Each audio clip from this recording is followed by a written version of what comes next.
Bien, je suis très heureuse de vous accueillir au 15e colloque EMCC France, qui aura lieu à Paris le 22 et 23 mars 2019, sur le thème Voyage vers 2050, quelle humanité?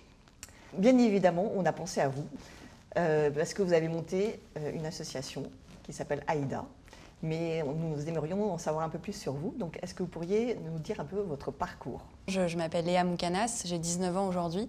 Et quand j'avais 15 ans, ma grand-mère, qui s'appelait Aïda, est tombée malade. Elle a eu ce qu'on appelle une leucémie, donc un cancer du sang, et elle est décédée extrêmement rapidement, en 17 jours. Et après son décès, j'ai essayé de m'engager dans plusieurs associations. Donc j'ai appelé une association, puis 2 associations, puis 50. Et à chaque fois, on me répondait que j'étais trop jeune pour m'engager parce que j'étais mineure. Et pourtant, à l'hôpital, quand ma grand-mère était dans des structures hospitalières, je me suis rendu compte qu'il y avait plein de jeunes qui avaient mon âge, qui étaient soit un peu plus jeunes, soit un peu plus âgés, qui avaient la même pathologie qu'elle et qui passaient leur journée à l'hôpital entourés d'adultes, ce qui est génial pour leur permettre de guérir, mais ce qui les éloigne de leur environnement naturel, qui est d'être entourés de jeunes. Et c'est comme ça que j'ai eu l'idée, en janvier 2015, de créer une association qui permette à tout âge, il n'y a pas de maximum, de s'engager, et particulièrement aux moins de 18 ans, parce qu'ils ne peuvent pas le faire ailleurs. Les bénévoles les plus jeunes ont quel âge? Alors aujourd'hui, notre bénévole le plus jeune a 8 ans. Il a d'ailleurs récemment pris le chéquier de ses parents pour nous faire un chèque d'1 million d'euros. Donc on était ravis. On a dû déchirer le chèque du coup parce que ses parents n'étaient pas au courant. Mais voilà, l'association aujourd'hui se développe bien. On a 3 missions. La première, c'est ce qu'on appelle l'aide aux patients. Donc c'est aller dans les 2 endroits où les enfants et les adolescents entre 0 et 20 ans vont passer le plus de temps dans la semaine, à savoir à l'hôpital et à domicile. La deuxième mission de l'association, c'est financer la recherche médicale. Donc on a un conseil scientifique composé de médecins, de chercheurs, qui reçoit des appels à projets de chercheurs partout en France qu'on va financer. Et notre troisième mission, c'est dans les collèges, dans des lycées, dans des universités, pour parler de ce qu'on fait au quotidien, pour parler de la recherche médicale, pour peut-être aussi créer des vocations, mais aussi et surtout essayer de démocratiser cet engagement et montrer que peu importe l'âge, on peut s'engager et que peu importe l'âge, on peut être acteur du changement. Avant d'aller un peu plus loin sur l'association, est-ce que vous pourriez nous dire qui vous êtes? Je suis née au Liban et je crois que c'est une partie importante de moi et de ma personnalité, parce que c'est vrai que le Liban, c'est un pays où, et mon père le dit très souvent, qui a vécu beaucoup de choses difficiles, qui a vécu la guerre, qui continue à vivre beaucoup de choses difficiles, et un des rares pays au monde où vous voyez les habitants sortir pendant les bombardements pour tenter de reconstruire et de sauver des choses. Il y a une vraie générosité au Liban, et c'est vrai que dans tous les projets que j'ai pu mener, et en particulier pour l'association, ça a été un vrai soutien incroyable de venir du Liban, de connaître beaucoup de gens au Liban, et j'y vais encore régulièrement aujourd'hui. Je suis très très très attachée à ces racines-là et du coup à ma famille. Vous avez habité longtemps là-bas? Alors je suis née au Liban, j'ai vécu 1 an à peu près là-bas. Ensuite on est allé vivre 4 ans aux États-Unis avec mes parents, et ensuite on est arrivé en France quand j'avais 5 ans. Mais on repart très régulièrement au Liban, 2 ou 3 fois par an. Et c'est vrai que j'y vois toute ma famille. Ma grand-mère vivait au Liban quand elle est tombée malade aussi. Et toute ma famille, mis à part mes parents, vivent encore là-bas. Donc je suis restée quand même très attachée et très liée à ce pays que j'adore. Aujourd'hui, donc vous avez passé votre bac il y a 1 an, 2 ans? 2 ans maintenant. Et que faites-vous actuellement? Alors effectivement, j'ai été scolarisée à Paris après.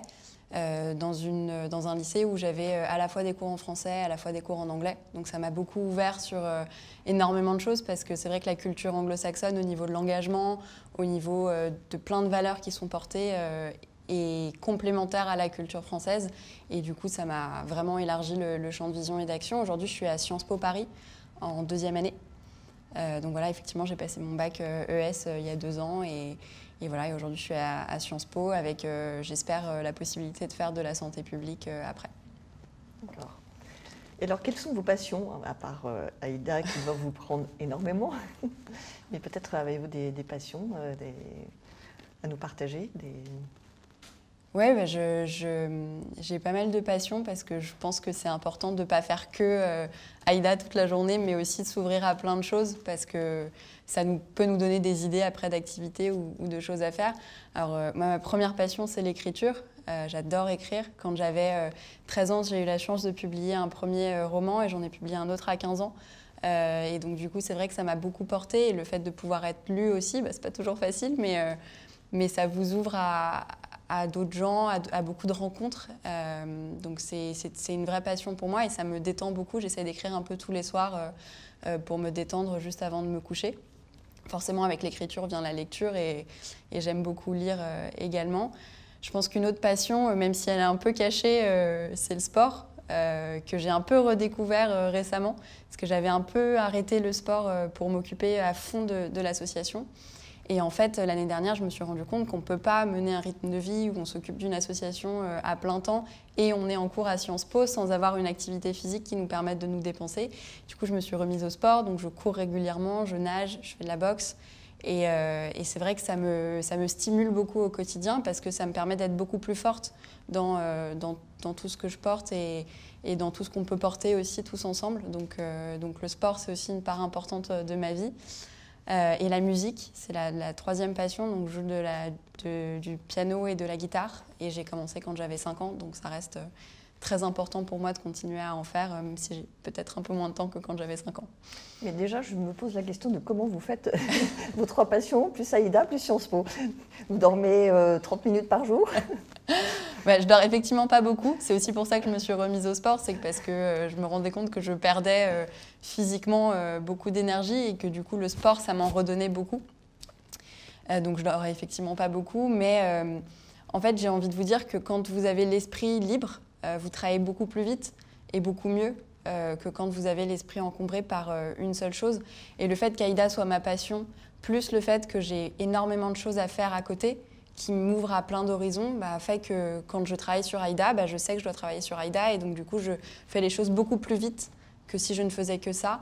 Et pareil pour Sciences Po en fait. Je sais que le temps est précieux et j'essaie de l'organiser au mieux. Alors parfois il y a des flops, hein. Là ça fait 2 semaines que je ne suis pas allée en cours, donc parfois il y a des vrais flops.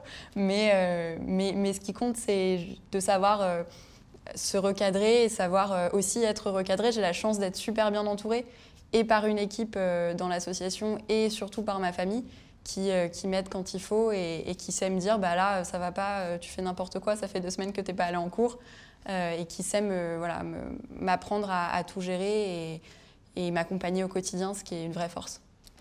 Alors, avant de passer à autre chose, je suis très curieuse, j'aimerais bien savoir sur quoi portez vos romans. Ah.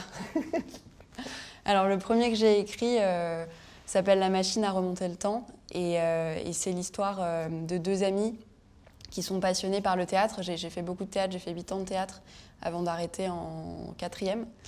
Et en fait, j'ai arrêté parce qu'une de mes bonnes amies est décédée, donc on avait le même âge, on avait 13 ans.